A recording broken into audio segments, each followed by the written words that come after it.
Hello and welcome all the students of class 10. Dear students, आप लोग English pros में lesson number 3 पढ़ रहे हैं मेरे साथ, और जिसमें कि आप लोग 3 पैराग्राफ पढ़ चुके हैं और बाकी के जो भी 1-2 पैराग्राफ जो शेष हैं, चौथा और पांचवा, वो आज आप लोग पढ़ेंगे। तो आइए शुरू करते हैं। देखिए लिखा है, smiling and dancing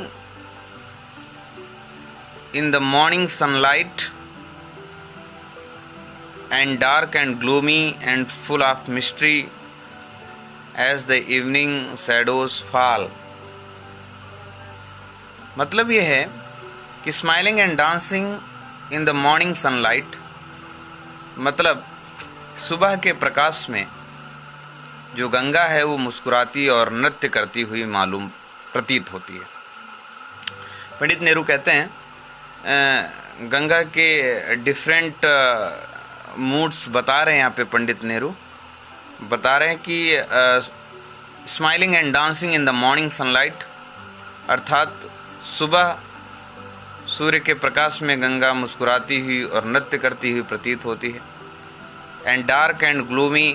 and full of mystery as the evening shadows fall. Evening shadows fall मतलब इसका ये है जब शाम होने लगती है। इवनिंग शैडोज फॉल मतलब जब शाम होने लगती है।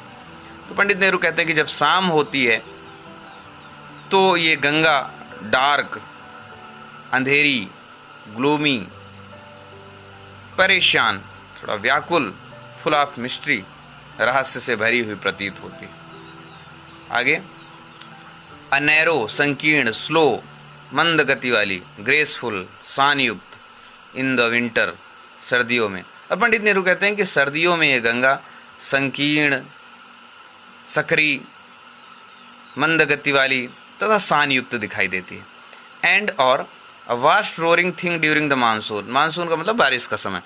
पंडित नेहरू कहते हैं और मानसून के समय में ये गंगा दहाड़ती हुई प्रतीत होती है। ब्रॉड बॉसम्ड हो जाती है, वृहद रूप वाली हो जाती है, विशाल, ऑलमोस्ट एज द सी, बिल्कुल समंदर के समान, ब्रॉड बॉसम्ड, और and with something of the sea's power to destroy. Sea's power का मतलब होता है समंदर की शक्ति, टू डिस्ट्रॉय का मतलब नष्ट करने वाली। तो पंडित नेहरू कहते हैं कि और इस मानसून के समय में गंगा के अंदर ऐसा लगता है जैसे समंदर का पावर, जो जैसा कि समंदर के अंदर डिस्ट्रॉय करने का पावर होता है, ऐसा लगता है कि वो सारा पावर इसमें आ गया। यहाँ तक आप लोग फिर से देख लीजिए। पंडित नेहरू कहते हैं कि सुबह के प्रकाश में गंगा मुस्कुराती हुई, नृत्य करती हुई प्रतीत होती है। शाम को यही गंगा अंधेरी, अंधकार युक्त और ग्लूमी, व्याकुल तथा रहस्यमय नजर आती है। और सर्दियों में ये संकीर्ण, मंद गति वाली और शान युक्त दिखाई देती है। वहीं मानसून के समय ये दहाड़ती हुई नजर आती है। इसका जो ये काफ़ी वृहद हो जाती है, ब्रॉड बॉसम्ड हो जाती है, काफ़ी बड़ा रूप ले लेती है,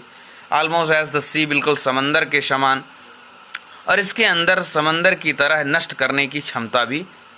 मानो आ जाती है। इसके अलावा the Ganga has been to me a symbol and memory of the past of India. Ganga has been to me, मेरे लिए रही है, a symbol and memory of the past of India, अर्थात गंगा जो है वो अतीत के भारत की जो स्मृति है उसका प्रतीक रही है गंगा मेरे लिए। रनिंग इनटू द प्रेजेंट, वर्तमान में भी बहती जा रही है।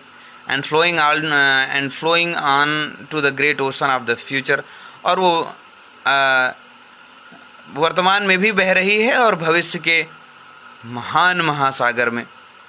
बहकर अंततः गिरेगी। पंडित नेहरू कहते हैं कि अर्थात इसका मतलब ये है कि वर्तमान में भी बह रही है और भविष्य में भी ये बहती जाएगी। ये है, ये आप लोगों का ये रहा चौथा पैराग्राफ और उसका ये रहा अर्थ। आगे नंबर 5 जो लिखा है कि दो I have discarded much of past tradition and custom. इसका मतलब होता है यद्यपि, आई हैव डिस्कार्डेड मच, मैंने काफ़ी अवहेलना की है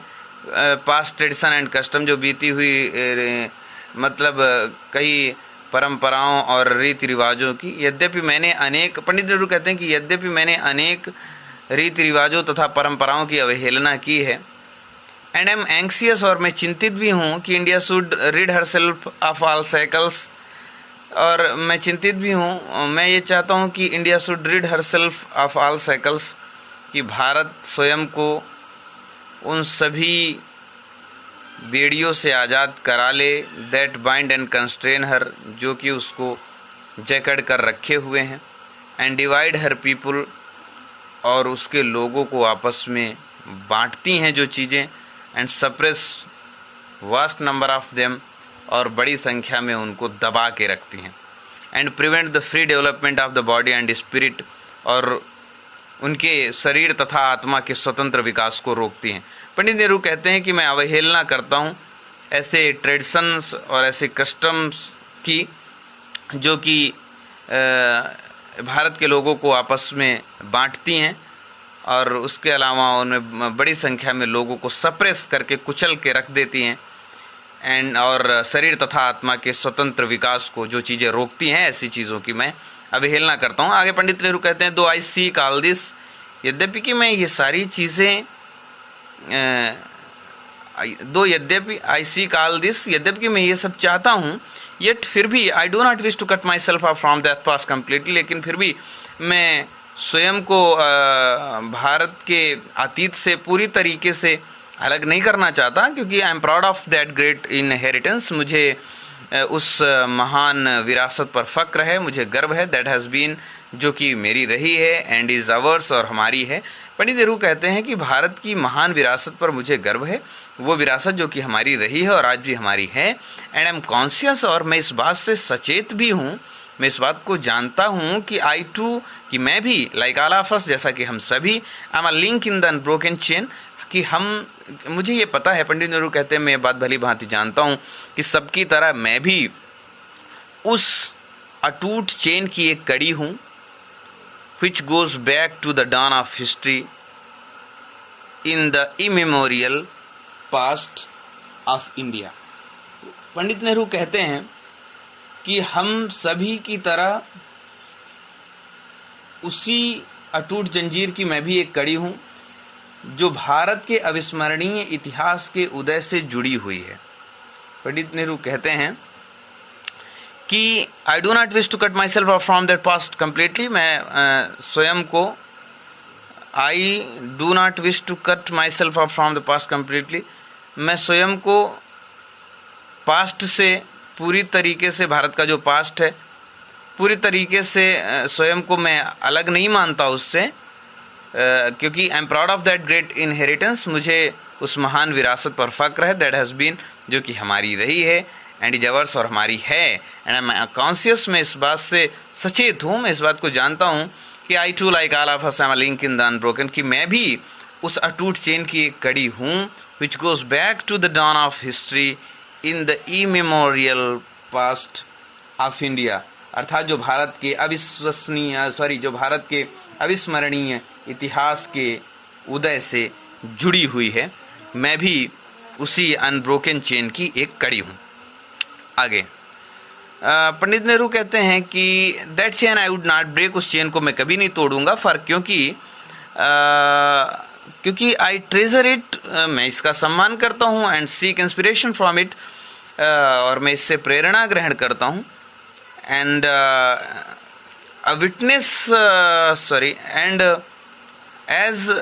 as witness of this desire of mine, Pandit Nehru कहते हैं कि अपनी इच्छा के इस साक्ष्य के रूप में, and as my last homage to the India's cultural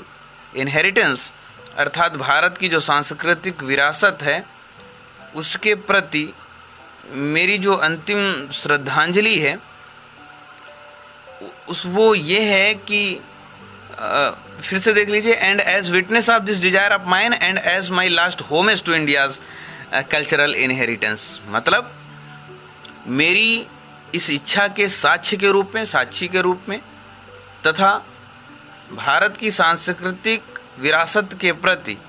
अपनी सच्ची श्रद्धांजलि के रूप में मेकिंग दिस रिक्वेस्ट, मैं प्रार्थना कर रहा हूँ कि हैंडफुल ऑफ माई एसेस की मेरी मुट्ठी भर अस्थियों को be thrown into the Ganga, Ganga में प्रवाहित किया जाए एट इलाहाबाद, इलाहाबाद में, टू बी कैरीड, जो कि फिर चली जाएगी टू ग्रेट ओशन, उस महासागर में जाके उस महासागर में चली जाएंगी जहाँ की दैट वासेस इंडिया सोर्स, जो कि भारत के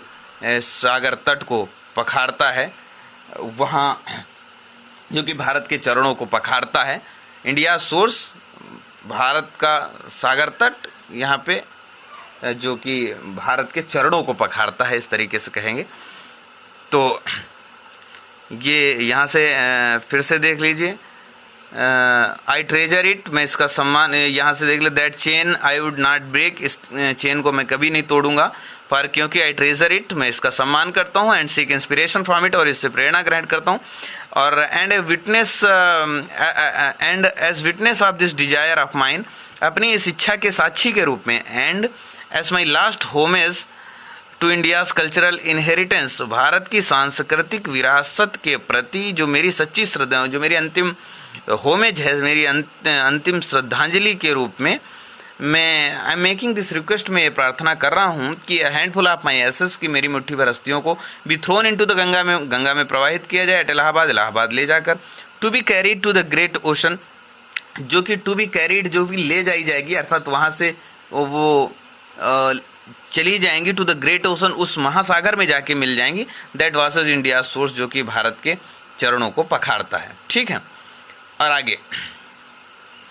the major portion of my ashes, मेरी अस्थियों का ज़्यादातर भाग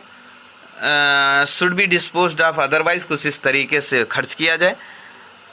आई want these to be carried high up into the air in an aeroplane, मैं चाहता हूँ कि आई वॉन्ट दीज, मैं चाहता हूँ कि ये दीज मतलब मैं अपनी अस्थियों के बारे में बात कर रहे हैं पंडित नेहरू। पंडित नेहरू कहते हैं कि मैं चाहता हूँ कि मेरी अस्थियों को to be carried high up into the air, आकाश में ऊपर ले जाया जाए, to be carried high up into the air, आकाश में ऊपर ले जाया जाए, इन एन एरोप्लेन, एरोप्लेन के माध्यम से आकाश में ऊपर ले जाया जाए, and scattered from that height, और फिर उस हाइट से, उस ऊंचाई से बिखेर दिया जाए, ओवर द फील्ड्स का मतलब उन खेतों के ऊपर, वेयर द पीजेंट्स का मतलब जहां किसान, ऑफ इंडिया का मतलब भारत के, टॉयल का मतलब कठिन परिश्रम करते हैं। पंडित नेहरू कहते हैं कि यहाँ से देख लीजिए, the major portion of my ashes, Pandit Nehru कहते हैं कि मेरी अस्थियों का ज़्यादातर भाग कुछ इस तरीके से खर्च किया जाए। कैसा? मैं चाहता हूँ, I want this to be carried high up into the air, मैं चाहता हूँ कि मेरी अस्थियों को आकाश में ऊपर ले जाया जाए, इन एन एरोप्लेन, एरोप्लेन की सहायता से, and scattered from that height, और उस ऊंचाई से बिखेर दिया जाए उन अस्थियों को, ओवर द फील्ड्स, कहाँ? खेतों के ऊपर, where the peasants of India toil, जहाँ भारत के किसान कठिन परिश्रम करते हैं। पंडित नेहरू कहते हैं कि मैं ये चाहता हूँ कि मेरी अस्थियों का जो मेजर पार्ट है उसको ऊपर आकाश में लेके जाया जाए एरोप्लेन के माध्यम से, और वहाँ से मेरी अस्थियों को उन खेतों में बिखेर दिया जाए जहाँ पर भारत के किसान कठिन परिश्रम करते हैं। सो दैट, ताकि दे अर्थात मेरी वो अस्थियाँ, माइट मिंगल का मतलब मिल जाएं, with the dust and soil, उस धूल और मिट्टी के साथ, अर्थात ऑफ इंडिया, भारत की, ताकि मेरी अस्थियाँ भारत की धूल और मिट्टी के साथ मिल जाएं, and become an indistinguishable part of India, और भारत का एक अभिन्न हिस्सा, भारत का एक अभिन्न अंग बन जाए। आगे, I have written this will and testament in new Delhi on the 21st day of June in the year 1954। मैंने यह वसीयत और इच्छा पत्र 21 जून 1954 को दिल्ली में लिखा। मैंने ये वसीयत और इच्छा पत्र 21 जून 1954 को नई दिल्ली में लिखी। तो ये रहा आप लोगों का लेसन, और आज से आप लोगों का ये पाठ, जहाँ तक पढ़ाने का सवाल है, ये यहाँ से कंप्लीट हो गया। और इसके बाद आप लोगों को इस लेसन से रिलेटेड जो भी क्वेश्चन आंसर्स या भी जो अन्य चीज़ें हैं वो सब आप लोगों को अगले दिन से लिखाया जाएगा। तो ये लेसन बहुत इम्पॉर्टेंट है, परीक्षा की दृष्टि से भी बहुत महत्वपूर्ण है। इससे क्वेश्चंस ज़रूर पूछे जाते हैं, और इससे पैसेज भी आता है जिससे छांट के आंसर लिखने रहते हैं। तो बहुत बेहद महत्वपूर्ण लेसन है ये आप लोगों के लिए। तो आप लोग बहुत मन लगा के इसको पढ़िए। एक बार समझ में ना आए तो दोबारा इसको पढ़िए और अर्थ कायदे से समझिए। फिर भी अगर कहीं कोई दिक्कत आ रही है, कहीं कोई प्रॉब्लम लग रही है, अगर आप लोगों को लग रहा है कि इधर से भी कोई दिक्कत है तो कमेंट बॉक्स में आप लोग लिख के भेज सकते हैं, तो उसको और अधिक इम्प्रोवाइज़ किया जाएगा। और इसके अलावा अगर आप इस चैनल का हिस्सा बनना चाहते हैं और इस चैनल के माध्यम से और भी अन्य चीज़ें इंग्लिश से जुड़ी हुई सीखना चाहते हैं तो आप इस चैनल को सब्सक्राइब कर सकते हैं। Thank you.